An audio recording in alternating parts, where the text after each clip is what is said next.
इससे पहले का जो लेक्चर था उसमें हमने देखा था कि इक्विलिब्रियम कांस्टेंट और फ्री एनर्जी का क्या रिलेशन है, ठीक है। और हमने यहाँ पाया कि ऐसी रिएक्शन जहाँ delta G equal to zero आ रहा है, ठीक है, यानी कि फ्री एनर्जी चेंज नहीं हो रहा है रिएक्शन के अंदर, मीन्स उसके अंदर इक्विलिब्रियम एस्टेब्लिश हो गया है, साम्य अवस्था स्थापित हो गई है। तो ऐसी अभिक्रियाएं जिसमें कि साम्य अवस्था स्थापित हो गई है, उनका अगर आप फ्री एनर्जी या मुक्त ऊर्जा का मान निकालेंगे तो उसका मान क्या आएगा, जीरो और शून्य आएगा। इसी तरह से यदि यदि डेल्टा जी का मान पॉजिटिव है, ठीक है, value of delta ji is positive, इसका मतलब बैकवर्ड रिएक्शन जो है वो स्पॉन्टेनियस है। दो तरह की रिएक्शन है जो मैं डिटेल में डिस्कस कर चुकी हूँ, फॉरवर्ड रिएक्शन और backward reaction. If delta G equal to positive means backward reaction is spontaneous, ठीक है। पश्च अभिक्रिया आपकी कौन सी है, स्वतः हो रही है। Delta G equal to negative, delta G negative है, इसका मतलब है फॉरवर्ड रिएक्शन इज स्पॉन्टेनियस। तो डेल्टा जी नेगेटिव हमारे लिए ज़्यादा अच्छा है, ज़्यादा फेवरेबल है इन तीनों कंडीशन में। अगर आपको कोई रिएक्शन दे दी जाए और पूछा जाए कि उसके लिए कौन सी कंडीशन फेवरेबल होगी कि रिएक्शन जो है वो अग्रिम दिशा में आगे बढ़े, तो हमारा मेन एम क्या होता है, रिएक्शन को आगे बढ़ाना अग्रिम दिशा में, यानी फॉरवर्ड रिएक्शन हमारे लिए ज़्यादा काम की होती है। तो for forwarding reaction the value of delta G should be negative. Delta G negative आ रहा है, इसका मतलब रिएक्शन हमारी कौन सी स्पॉन्टेनियस है, फॉरवर्ड रिएक्शन स्पॉन्टेनियस है। अब इसको समझने के लिए हम एक एग्जांपल लेते हैं, ठीक है, क्योंकि इसमें लॉग और एंटी लॉग दोनों चीजें, इसलिए मैं एग्जांपल आपको यहाँ डिस्कस कर रही हूँ, अदरवाइज मैं नहीं बताती, आप लोग खुद ही कर लेते। अब देखिए, this is the important example for reaction at 300 kelvin. कोई अभिक्रिया है 300 केल्विन ताप पर, उसमें जो डेल्टा जी नॉट यानी स्टैंडर्ड फ्री एनर्जी चेंज की वैल्यू कितनी दे रखी है, 30 किलो जूल है। आपको क्या कैलकुलेट करना है, के इक्विलिब्रियम कांस्टेंट कैलकुलेट करना है, ठीक है। क्या क्या चीजें दी हुई हैं, delta G not standard free energy दे रखी है 30 किलो जूल दे रखी है, टेम्परेचर कितना दे रखा है 300 केल्विन दे रखा है, आर क्योंकि गैस कांस्टेंट होता है, आर की जो वैल्यू है it is 8.314 joules per kelvin per mole.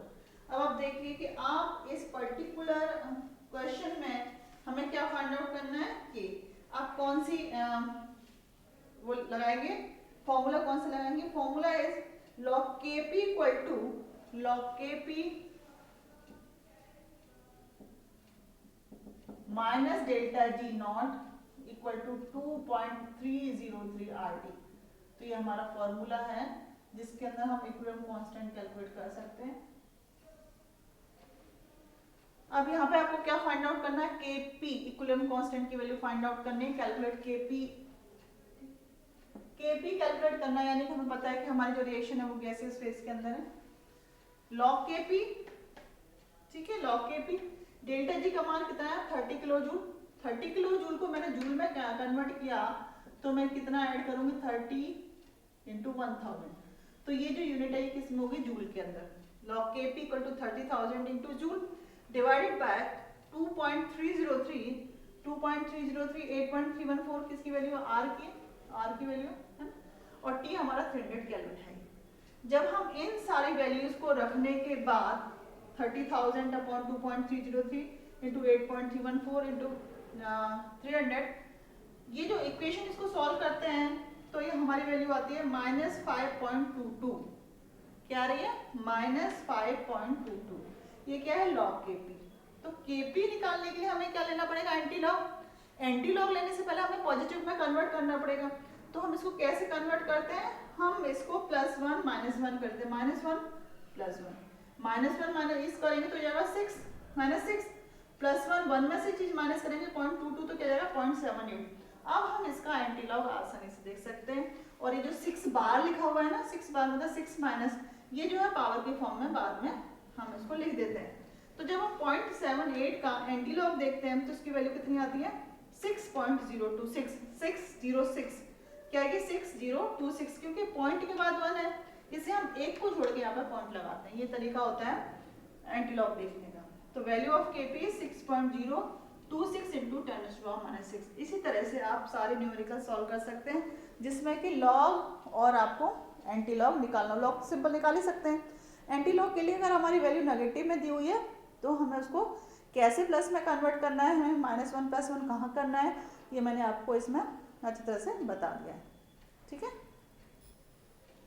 Next topic is reaction isochore equation, ठीक है। आप डिफरेंट टाइप ऑफ प्रोसेस पढ़ते हो, उसमें पढ़ते हो ना आइसोकोरिक मतलब सम आयतनिक।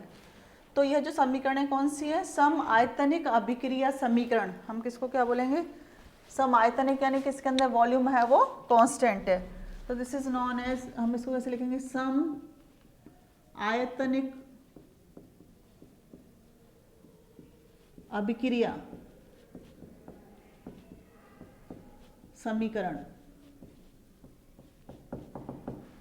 यानी कि नाम से पता लग रहा है कहाँ हो रही है, कांस्टेंट वॉल्यूम पर हो रही है, कांस्टेंट वॉल्यूम पर, ठीक है।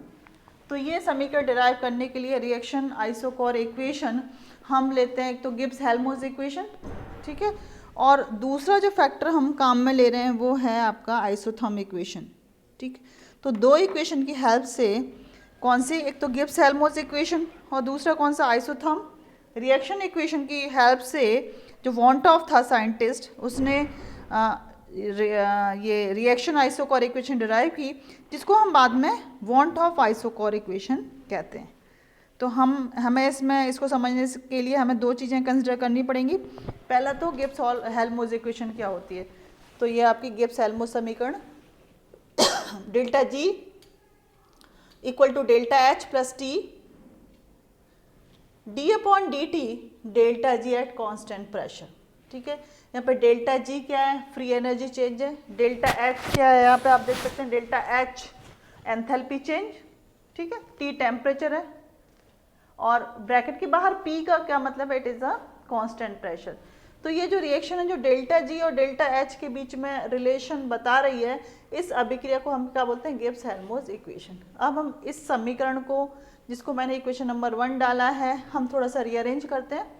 ऑन रीअरेंजिंग हमें शिफ्टिंग करनी है, डेल्टा एच हमें बाहर लाना है। तो नाउ दिस विल बी, क्योंकि डेल्टा एच पॉजिटिव है, ये बाहर आएगा तो नेगेटिव में आ जाएगा, नेगेटिव माइनस डेल्टा एच हो जाएगा। ये टर्म एज सच लिखी थी हमने, टी बाहर है ब्रैकेट के अंदर, delta upon delta T delta G, ठीक है। डेल्टा जी इधर गया तो एक प्लस, ये किसके अंदर कन्वर्ट हो गया, माइनस के अंदर। तो now equation 1 is changes into this form. अब हमें क्या करना है, इस समीकरण को दोनों तरफ से हमें किससे डिवाइड करना है, टी स्क्वायर से डिवाइड करना है। तो इस अब on dividing above equation by T square minus delta H upon T square, दोनों तरफ, इस तरफ भी करना है, इस तरफ भी करना है। तो minus delta H upon T square this equal to T D upon D T delta G upon T square minus delta G, ठीक है। टी स्क्वायर से डिवाइड करने के बाद मैंने इसको डाला इक्वेशन नंबर 2, ये आप देखिए यहाँ पर डेल्टा जी है, this is the delta G, ठीक है। अब हम क्या करेंगे, वॉन्ट ऑफ आइसोथर्म की हेल्प लेंगे। वॉन्ट ऑफ आइसोथर्म क्या बताता है, at constant temperature delta G किस तरह से इक्विलिब्रियम कांस्टेंट से रिलेटेड है। तो ये जो रिलेशन है, it is given by minus delta G equal to R T L N K P. यहाँ पे देखिए फ्री एनर्जी चेंज किससे रिलेटेड है, इक्विलिब्रियम कांस्टेंट। के पी का मतलब है हमारी जो रिएक्शन है या हमारे जो अभिकारक है वो किस फॉर्म में है, गैस के फॉर्म में, ठीक है।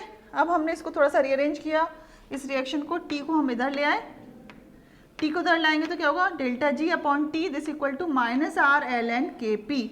Now this equation is converted into किस, कौन सी फॉर्म में, delta G upon T equal to R L N K P, ठीक है।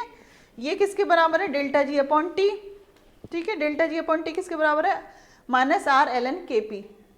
अब हमें क्या करना है, डिफरेंशिएटिंग अबव इक्वेशन, ऊपर की जो इक्वेशन है ये वाली इक्वेशन, इसको डिफरेंशिएट करना है। आफ्टर डिफरेंशिएटिंग यू गेट ये वाला फैक्टर तो ऐसा है T upon T square D upon D T delta G minus delta जी, ये है, देखिए ये फैक्टर ऐसा है। अब ये वाला जो फैक्टर है ना, ये वाला are L N K P, यहाँ पर अपन ने क्या किया, इसको डिफरेंशिएट किया। तो डी बाई डी टी किस लिए लगाया हमने, इस वाले टर्म को डिफरेंशिएट करने के लिए। तो ये हो गया माइनस आर, आर क्योंकि कांस्टेंट है इसलिए कांस्टेंट बाहर ले लिया, minus R D upon D T into L N K P, ये होगी इक्वेशन नंबर 3, ठीक है। अब मैं क्या देखूंगी, समीकरण नंबर 2, इक्वेशन नंबर 2 और इक्वेशन नंबर 3 दोनों की हेल्प से, क्योंकि आप देखिए ये जो टर्म है ना, ये टर्म किसके बराबर है, ये term delta H upon R T square. तो इस पूरी टर्म की जगह मैं ये छोटी सी टर्म लिख सकती हूँ, delta H upon T square. अब मैंने क्या किया, यहाँ पर जो था left hand side T D by D T delta G minus delta G, इसकी जगह मैंने क्या रख दिया, ये वाली term minus delta H upon T square आ गई। ये वाली टर्म एज सच है minus R D upon D T L N K P. ठीक है, तो अब ये इक्वेशन सिंप्लीफाइड फॉर्म में कन्वर्ट हो गई। मैं इसको डाली इक्वेशन नंबर 4। अब देखें, ठीक है, माइनस से माइनस साइन कैंसिल आउट हो गया। अब क्या बचा, delta H upon R T square, R को मैंने इधर ले आई तो क्या हुआ, delta H upon R T square this equal to D upon D T L N K P. तो ये वाली जो इक्वेशन है ये क्या कहलाती है, bond Hoff isochore equation. This equation is called bond Hoff isochore equation, जो कि दो इक्वेशन से मिलके बनी हुई है। एक तो है हमारी गिब्स हेल्महोल्ट्ज इक्वेशन और दूसरी कौन सी है, बॉन्ड ऑफ आइसोथर्म इक्वेशन। तो आप लोग देखिए, जो बॉन्ड ऑफ इक्वेशन डिराइव की थी delta H upon R T square D L N K P upon D T, है ना, जिसके अंदर डेल्टा एच का एंथैल्पी चेंज है, के पी क्या है, इक्विलिब्रियम कांस्टेंट है, आर गैस कांस्टेंट है, टी स्क्वायर है, और हमने इसको क्या कहा था, this equation is known as van't Hoff isochore equation. अब इस इक्वेशन का क्या यूज है, बॉन्ड ऑफ आइसोकोर इक्वेशन, यदि कोई भी अभिक्रिया कोई भी रिएक्शन फिक्स टेम्परेचर पर कराई जा रही है, ठीक है, गैस कांस्टेंट की वैल्यू फिक्स है ही, तो हम इस इक्वेशन की हेल्प से एंथैल्पी रिएक्शन की क्या है हम ये निकाल सकते हैं। So this equation can be used to calculate change in enthalpy for a reaction. आई बात समझ में, हमें एंथैल्पी चेंज निकालना है, तो एंथैल्पी चेंज के लिए ये इक्वेशन काफ़ी इजी है, क्योंकि हमें के की वैल्यू पता है, इक्विलिब्रियम कांस्टेंट की वैल्यू पता है, आर का मान पता है, टी का मान पता है, तो इस तरह से हम एंथैल्पी चेंज जो है वो निकाल सकते हैं। तो if equilibrium constant for a reaction are known at two different temperature then delta H can be calculated. अगर मान लो हमारे पास हमें इनिशियल और फाइनल स्टेट या हमें दो डिफरेंट टेम्परेचर पर एंथैल्पी चेंज निकालना है, तो उस केस में भी हम एंथैल्पी चेंज निकाल सकते हैं। ठीक है, अब इसको समझने के लिए हम एग्जांपल लेते हैं। हमने क्या किया, ये जो हमारी इक्वेशन थी delta H upon R T square D L N K P upon D T, इसको बॉन्ड ऑफ आइसोकोर इक्वेशन बोल रहे हैं, हमने इसको इंटीग्रेट किया। On integrating this equation, this is the sign of integration D L N K P, है ना, इसको थोड़ा सा रीअरेंज किया, delta H upon R 1 upon T square D T के फॉर्म में। Now on integrating this equation is converted into ln kp, this equal to minus delta h upon r 1 upon t plus c।